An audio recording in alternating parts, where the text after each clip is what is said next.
25 ஆண்டுகளுக்கு முன்னால். அப்போதான் எனக்கு ஜோசப் கணபதி அவர்கள் லைட்டாக அறிமுகம். அதற்கு பின்னால் இந்த பாக்கம் பகுதிக்கு அவர் என்னை ஒரு கன்வென்ஷனுக்கு அழைச்சிருந்தார். அதுக்கு பின்னால் அந்த ஒரு சர்ச், அவங்க சர்ச் அந்த கிராமத்தில் 2-3 முறை வந்திருக்கிறேன். அதற்கு பின்னால் ஒரு புது ஏரியாவில், பொது கிராமத்தில் ஜோசப் கணபதி ஐயாவும் அவருடைய துணைவியாரும் இணைந்து ஒரு திருச்சபை ஆரம்பிப்பதற்கு என்னை அழைச்சிட்டு போனாங்க.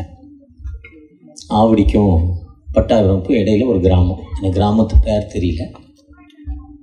நான் ஊழியத்தின் பாதையில் பார்க்குறப்போ எனக்கு கிட்டத்தட்ட ஒரு 1000 ஊழியர்கள் பழக்கம் இருக்காங்க. நல்ல அறிமுகம், ஒரு 1000 பாஸ்டர்ஸ் அறிமுகம் இருக்காங்க. இப்போ ஒவ்வொரு பகுதியிலையும், தமிழகம் முழுவதும் சொல்லப்போனால் இந்தியாவில் சில மாநிலங்களிலும் ஒரு நிறைய ஊழியர்கள் அறிமுகம் இருக்காங்க. நான் ஒரு வியாபாரி, பிஸ்னஸ் மேன். ரோடு போட்டால், கோடு போட்டால் ரோடு போடுற ஆள் தான். ஒருத்தருடைய பேச்சில் இவர் யாருன்னு ஓரளவுக்கு புரிந்து கொள்வேன். ஆண்டவர் அப்படி ஒரு ஞானத்தை எனக்கு தந்திருக்கிறார். அப்படி பார்த்ததில் அருமையான ஜோசப் ஐயா அவர்கள் ஒரு சின்சியாரிட்டி அண்ட் ட்ரூத்ஃபுல், கடமை வீரர், ஒரு உண்மையான மனிதர். ஊழியத்தின் பாதையில் ஒரு ட்ரூத் அண்ட் சின்சியாரிட்டி. அவரோடு பல பழக்கங்கள் எனக்கு வந்திருக்கு. அப்படி பல பழக்கங்கள் வரப்போ அவருடைய அந்த உண்மை, நிறைய ஊழியர்கள் இருக்காங்க. நிறைய பேர் பிஸ்னஸ்க்காக பண்ணுறாங்க, ஏதோ வியாபாரமாக ஊழியத்தை பண்ணுறாங்க. நிறைய பேர் ஆண்டவர் தனக்கு கொடுத்த ரட்சிப்பை பிறருக்கு அந்த ரட்சிப்பை சொல்லணும் நோக்கத்தோடு பண்ணுறாங்க. அப்படிப்பட்ட பல நோக்கங்கள் உண்டு. அப்படிப்பட்ட நோக்கத்தில் ஆண்டவர் என்ன நோக்கத்தோடு தன்னை அழைத்தாரோ அந்த நோக்கத்தை நிறைவேற்றும் ஒரு மனிதன். ஒரு அதிகமான பழக்கம் எனக்கு ஜோசப் ஐயாவோடு இல்லைனாலும் பழகிய சில காலங்கள், குறுகிய காலங்கள். கடைசியாக நான் ஒரு சர்ச்சுக்கு லாஸ்ட் சண்டே வந்தேன். சிஎஸ்ஐ சந்தோஷ்புரம் சர்ச்சுக்கு அழைக்கப்பட்டிருந்தேன்.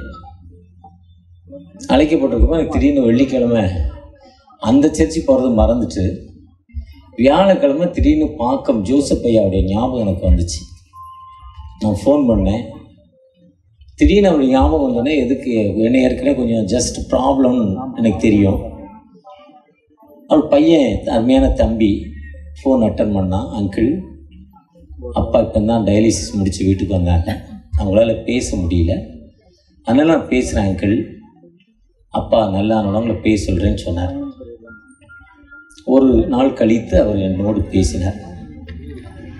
என்ன பிரச்சனைன்னு கேட்டேன். பிரச்சனை எனக்கு தெரியும், இதே மாதிரி கஷ்டமாக இருக்குன்னாரு. அவரோடு பேசிட்டு இப்போ சனிக்கிழமை சாட்டர்டே சொன்னேன், ஐயா சண்டே இங்கே வர்றேன், அங்கே எனக்கு 10:11 முடியும் கம்யூனியன் சர்வீஸ், அதை முடிச்சுட்டு உங்கள்கிட்ட வர்றேன்னு அன்போடு என்னை ஏற்றுக்கொண்டார். வழக்கம் போல் என்னை அந்த முறையில் நின்று வெயிலில் நின்று கூப்பிட்டு போனார். வெயிலில் நின்று என்னை, நான் எப்பொழுதுமே என்னை வந்து அந்த ஏரியாவுக்கு வரப்போ அந்த ஏரியா யாராவது ஒருத்தர் கூட்டிகிட்டு போவாங்க. நமக்கு ஒரு ஞாபகம் மருதி அதிகம். வழி, என்னங்க நீங்கள் நிற்கிறீங்களே, உங்கள் பையனை நிற்க வச்சுருக்கலாமே, எதுக்கு நீங்கள் நிற்கிறீங்க, இல்லை திருச்சபையில் ஒரு பையனை நிற்க வச்சுருக்கலாமேன்னு. இல்லையா, நீங்கள் வர்றீங்க, நான் நிற்கிறேன்னாரு. என்னோடு பேசி கொண்டு வந்தார். அவருடைய கஷ்டங்களை, சில கஷ்டங்கள் சொல்லி கொண்டு வந்தார். ப்ராக்டிக்கலாக இருக்கிற கஷ்டங்களை என்னோடு அந்த முனையிலிருந்து அவங்க சர்ச் வரையும் ஒரு 5 நிமிடங்கள் ரன்னிங் டைம், இந்த 5 நிமிடங்கள் அவர் பேசி கொண்டே வந்தார். காலை மண்டே மார்னிங் 6 மணிக்கு முதல் ஃபோன், அவர் ஃபோன். எதுக்கு காலையிலே ஃபோன் பண்ணுறாங்கன்னு ஃபோன் அட்டன் பண்ணேன். துக்கமான செய்தி, ஏற்றுக்கொள்ள முடியாத செய்தி, நம்மளால் ஏற்றுக்கொள்ள முடியாத, ஆண்டவரால் நிச்சயிக்கப்பட்டது. அவர் சொல்கிறார், சங்கீதம் 139:16, உன் கருவை என்னுடைய கண்கள் கண்டது, நீ தாயின் கருவில் உற்பத்தி ஆகும் முன்னே உன்னை ஜாதிகளுக்கு தீர்க்க தரிசியாக அபிஷேகம் பண்ணியிருக்கிறேன். இறைமையா 1:5 சொல்கிறாரு. உன் சிறு வயது தொடங்கி முதிர் வயது வரை. ஏசாயா 46 சொல்கிறாரு. ஏசாயா 41, இஸ்திரியானவள் தன் பிள்ளையை மறந்தாலும் நான் உன்னை மறப்பேனோ, உன்னை என் உள்ளங்கையில் வரைந்திருக்கிறேங்கிறார். இப்படிப்பட்ட வாக்கு தத்தங்கள் நிறைந்த அந்த ஆண்டவர் எதுக்கு அவர் அழைத்து கொண்டார்? 2 வாலிப பிள்ளைகள், 2 பிள்ளைகளுக்கும் திருமணம் நடக்கலை. 2 பிள்ளைகளும் ரொம்ப அவங்க அப்பா மாதிரி ரொம்ப சின்சியாரிட்டி. அன்பு மகளை எனக்கு ரொம்ப பிடிக்கும். பொதுவாக நான் ஒரு ஊழியக்காரர், நான் ஒரு சும்மா ஏதோ பிரசங்கம் பண்ண பாடலாம் தெரியாது. அந்த பாப்பா என்னை டெவலப் பண்ணிடுவான். நான் பிரசங்கம் பண்ணுறப்போ பாடுறப்ப எனக்கு டெவலப் பண்ணிடுவான். அவங்க சர்ச்சில் எப்பாவது நான் 3-4 முறை வந்திருக்கிறேன். ரொம்ப கண்ணீரான வாழ்வு. அப்படி கண்ணீரான வாழ்வில் நானும் அன்னைக்கு வந்துட்டேன். என்னுடைய மகன் இந்த கிளீட்டில் வந்தார், ஒரு வாலிப மகன். அவருக்கு என்னையை விட என் மகனை தான் ரொம்ப பிடிக்கும். மூத்த மகன் ஐசக் ஆலன் என்று அவர் பெயர். பிஇ முடிச்சிருக்கிறாரு. என்னோட பிஸ்னஸில் இருக்கிறாரு. எப்பவுமே ஐயா உங்களோட உங்கள் பையன்தான் சூப்பர்னுவார். எப்போவுமே நேரடியாக சொல்லுவார். அதுதான் ட்ரூத்ஃபுல்ங்கிறது, உண்மையுள்ள மனிதனுங்கிறது. முகத்துக்காக பேசுறதில்லை. அதனால் அவனும் வந்துட்டான். அன்றைக்கி ஈவினிங் கடைசி நேரத்தில் அவன் கிளம்பி நானும் அவரை பார்க்க போகிறேன், முகத்தை பார்க்குறேன்ப்பான்னு வந்துட்டான் காரில். கடைசி நிலமா அவனுக்கு அவர் 5-10 நிமிடங்கள் வெயிட் பண்ணாங்க. ஃபோன் பண்ணி சொன்னேன், மகன் வந்துட்டு இருக்கான் தம்பி, வெயிட் பண்ணப்பான்னு. இந்த நாளில் கூட இன்றைக்கி இப்போ ஒரு மீட்டிங், ஓப்பன் மீட்டிங். தாவீது தாமரப்பாக்கம் தாவீது ஐயா 3 நாள் ஒழுங்கு பண்ணி 3ஆவது நாள் இனி முந்தா நாள் போட்டிருந்தாரு. நான் ஊரில் இல்லை, இன்றைக்கி தான் இருக்கேன்னு எனக்கு மாற்றி சொல்லியிருக்கேன். நான் சொன்னேன் இதே மாதிரி, ஐயா வந்துடுங்க, 8 மணிக்குள்ளே நீங்கள் வந்துடுங்கன்னார். நான் சொன்னேன், ஐயா அந்த முகத்தை அந்த பிள்ளைங்களை பார்த்துட்டு வந்துடுறேன்னு. அப்படி வர்றப்போ நான் என்ன பேசலான்னு நினச்சிக்கிட்டு வர்றப்போ ஏதாவது பேச நிச்சயமாக மைக்கு கிடைக்கும், நிச்சயமாக கிடைக்குங்கிற நம்பிக்கை இருக்குது. கர்த்தர் மேலே ஒரு பாரம் இருக்குது. அப்படி அப்போ அருமையான அன்பு சாரால் நவரோஜி அவங்க ஒரு கவர்மெண்ட், சென்ட்ரல் கவர்மெண்ட் சர்வெண்ட். ஆண்டோடைய அழைப்பு சென்ட்ரல் கவர்மெண்ட் சர்வெண்ட் ரிசைன் பண்ணிட்டு ஊழியத்துக்கு வர்றாங்க. சாரால் நவரோஜி நல்ல பாடகர். அப்போ ஆண்டவர் இலங்கை தேசத்துக்கு போன ஒரு காலியம் கொடுத்தாரா. சென்னையிலேருந்து ராமேஸ்வரம் போய், ராமேஸ்வரத்துலேருந்து தனுஷ்கோடி போய், தனுஷ்கோடியிலேருந்து 22 கிலோமீட்டர் போட்டு மூலம் இலங்கைக்கு போயிடலாம். தனுஷ்கோடி போனவங்களுக்கு தெரியும். இன்னும் தனுஷ்கோடி வரை அந்த ட்ரெயின் போச்சு. அதுக்கப்புறம் புயல் அந்த புயல் தாக்கப்பட்டு அந்த தனுஷ்கோடி ரயில் பாதையெல்லாம் அழிக்கப்பட்டுச்சு. அப்புறம் ராமேஸ்வரத்தோட ட்ரெயின் நின்றுது. இப்பொழுது நான் சொல்வது ஒரு 25-30 வருடங்களுக்கு முன்னால் ஒரு புயலிலாம் அம்மா அந்த புயல். அப்போ அவங்க அம்மா சொன்னாங்களாம், வாலிப மகள் ஊழியத்துக்கு போகிறோமா, எக்மோர் ரயில்வே ஸ்டேஷன்லேருந்து உன்னை பார்த்துறேன்னு அந்த அம்மா சொன்னாங்களாம். அம்மா வருவாங்கன்னு அந்த பெண் ட்ரெயினை விட்டு இறங்கி ட்ரெயின் பெறப்புற வரையும் இங்கே இந்த சினிமாவில் பார்த்துருப்பீங்க, இப்படி பார்ப்பாங்க, இப்படி பார்ப்பாங்க, இப்படி பார்ப்பாங்க. அந்த அம்மா சொல்கிற ஸ்டைல் அப்படி தான் தெரிஞ்சது. இப்படி பார்க்குறாங்க, இப்படி பார்க்குறாங்க, இப்படி பார்க்குறாங்க. ட்ரெயின் பச்சை கொடி காட்டியாச்சு. நேற்று ஒரு பையன் பிஸ்னஸே போகலைன்னா ஒருத்தர் சொன்னார் பச்சை கொடி காட்டு போயான்னார். அதே மாதிரி பச்சை கொடி காட்டணுன்னு ட்ரெயின் மூவ் ஆகிட்டு இந்த அம்மா ஓடி போய் ட்ரெயினில் ஏறிச்சான். அம்மா வரல.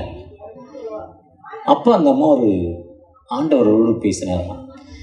என்னை மறவாய் இயேசுநாதா, உந்தன் தயவால் என்னை நடத்தும். என்னை மறவாய் இயேசுநாதா, உந்தன் தயவால் என்னை நடத்தும். தாய் தன் சேயை மறந்துவிட்டாலும் நான் மறவேன் என்றதாலே சோத்திரம். மறவா இயேசுநாதா, உந்தன் தயவால் என்னை நடத்தும். அந்த பாட்டு ஆண்டவர் கொடுத்தாராம்.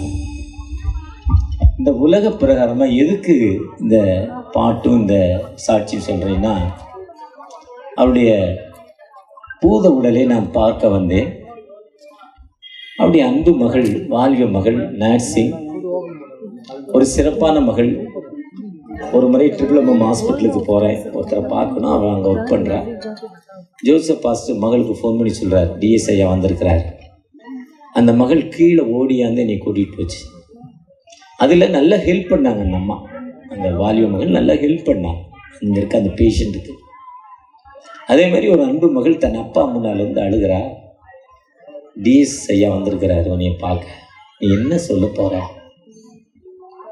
அடுத்து தன்னுடைய சகோதரனை பார்த்து சொல்கிறா, இதோ இந்த பையன் பாரு, சுற்றி சுற்றி வரான், அழுகிறான், இப்போ அவனுக்கு நீ என்ன பதில் சொல்ல போகிற? இப்படி இவ்வளோ பேர் வந்திருக்காங்களே, நீ தூங்குறியப்பா, நீ எழுந்து வாப்பா, நீ எழுந்து வாப்பா, நீ அந்த பெட்டியை விட்டு எழுந்து வாப்பான்னு அந்த பிள்ளை அழுகுது. ஆண்டோடைய சித்தம் இல்லாமல் அவர் அழைக்கப்படவில்லை. ஆண்டவர் அவர் பிறக்கிறப்பவே அவருடைய தேதியை ஃபிக்ஸ் பண்ணிட்டார். இத்தனாம் தேதி இத்தனை மணிக்கு நீ என்கிட்ட வரப்போறங்கிறத ஃபிக்ஸ் பண்ணிட்டார். இது யாராலையும் மாற்ற முடியாது. அன்னைக்கு ஒரு பாஸ்ட் ஜெபம் பண்ணால் நாங்கள் அவரை அடக்கம் பண்ணல விதைக்கிறோம். கோதுமணியானது நிலத்தில் விழுந்து சாகாவிட்டால் கனி கொடுக்க மாட்டார். அதே மாதிரி அந்த மகளுடைய அழுகை இருக்கிறப்போ இந்த மகள் அவரை விட ஒரு வல்லமை நிறைந்த ஊழியராய் மாற வேண்டும். அவருடைய மகன் அவ்வளவு தகப்பன் இறந்து படுத்திருக்கிறான். அந்த இறப்பன் படுக்கிறப்போ ஒவ்வொரு ஃபோனையும் அட்டன் பண்ணுறான், ஒவ்வொருத்தருக்கும் வழி சொல்கிறான், ஒவ்வொருத்தரும் ரிசீவ் பண்ணுறான், ஒருத்தரையும் சொல்கிறான். மீன்குட்டிக்கு நீந்த சொல்லி கொடுக்க வேண்டாம். நிச்சயமாக ஊழியத்தில் அவரை விட இந்த பிள்ளைகள் சிறப்பாக செயல்படும். அதுக்கு தான் ஆண்டவர் ஒரு அழைச்சார். உன்னை விட உன் பிள்ளை சிறப்பாக செயல்படணும். அதுதான் என்னுடைய நோக்கம். நீ இருந்தால் உன் பிள்ளைகள் டெவலப் ஆகாது, உன்னை பார்த்துக்கிட்டே இருக்கும். ஆண்டவர் கூப்பிட்டது நோக்கமே உன்னை விட சிறப்பா பிள்ளைகள் செயல்படும். அந்த நோக்கத்தை தான் ஆண்டவர் அழைச்சிருக்கிறார். எலிசா ரூபன், வால்டெக்ஸ் ரோட். யாருமே அம்மா அப்பா இல்லை, தனிமை. அவரை பற்றி தெரிஞ்சவங்களுக்கு தெரியும். இவரை மாதிரி கிட்னி ஃபெயிலியர்ல இறந்துட்டாரு. இவரை மாதிரியே ஒரு பையன் ஒரு பொண்ணு. ஆனால் ஒரு பையனுக்கு கல்யாணம், பொண்ணுக்கும் பையனுக்கும் கல்யாணம் பண்ணிட்டார் இருக்கிறப்பா. அது என்ன பண்ணுவாருன்னு தெரியல, அந்த அம்மா என்ன பண்ணுன்னு தெரியல, இறந்துட்டாரு. அவர் சிறப்பு மிக்க ஊழியர், ஒரு சூப்பர் சிங்கர். மைக்கை கொடுத்தா 1 மணி நேரம் 1.5 மணி நேரம் ஒரு கை நாட்டு அவ்வளோ அழகா பாடுவார். ஆனால் அவர் இறந்த பிறகு அப்படி துணைவியார் அந்த மினிஸ்ட்ரியை 1.5 வருஷம் கூட ஆகலனும் 3 மடங்கு பெருக்கியிருக்காங்க, 3 மடங்கு பெருசாகிட்டாங்க. அதுதான் கடவுளுடைய சிறப்பு. இப்போ உங்களுடைய ஊழியம் எத்தனை மடங்கு சிறப்பாக போகுது? 3 மடங்கு இல்லை, 4 மடங்கு 5 மடங்கு ஆண்டவர் உங்களை உயர்த்த போகிறார். இழந்து போன பாதை பரலோகத்துக்கு போன தகப்பனை நீங்க நினைத்து அழாமல் என்ன நோக்கத்தோடு எடுத்துக்கொண்டீங்களோ அந்த நோக்கத்தை நிறைவேற்றுங்கப்பான்னு நீங்க ஆண்டவரை நோக்கி ஜெபிக்கிறப்போ உங்களை பல மடங்கு உயர்த்தும் ஆண்டவர். அந்த ஆண்டவர் உங்களோடு இருக்கிறார். அந்த ஆண்டவர் உங்களுடைய ஊழியத்துகளை உயர்த்துவார். வந்திருக்கிற அநேக ஊழியர்கள் வந்திருக்கிறோம். இந்த ஊழியர்கள் சார்பாக நாங்கள் உங்களுக்காக ஜெபிக்கிறோம். கர்த்தர் நிச்சயமா உங்களை ஆசீர்வதிப்பார்.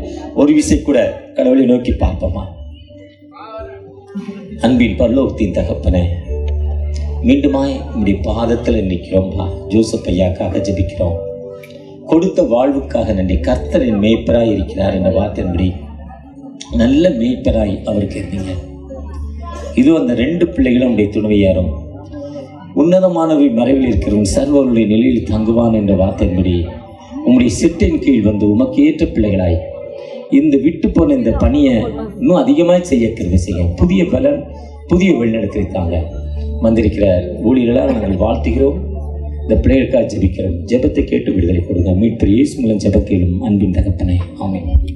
அறுவடை மிகுதியாலோ இல்லை, அன்பரின் கதறல் கேட்டிடுதே.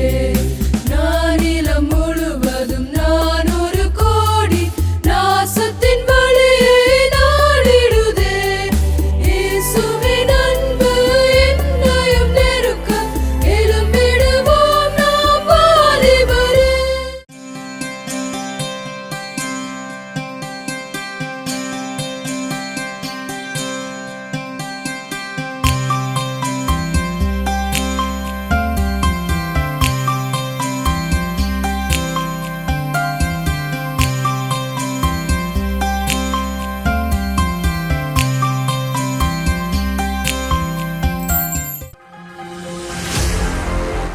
இன்றைய வேத வசனம் உபாகமம் 28ஆம் அதிகாரம் 7ஆம் வசனம். உனக்கு விரோதமாய் எழும்பும் உன் சத்துருக்களை கர்த்தர் உனக்கு முன்பாக முறியடிக்கும்படி ஒப்பு கொடுப்பார். ஆமென்.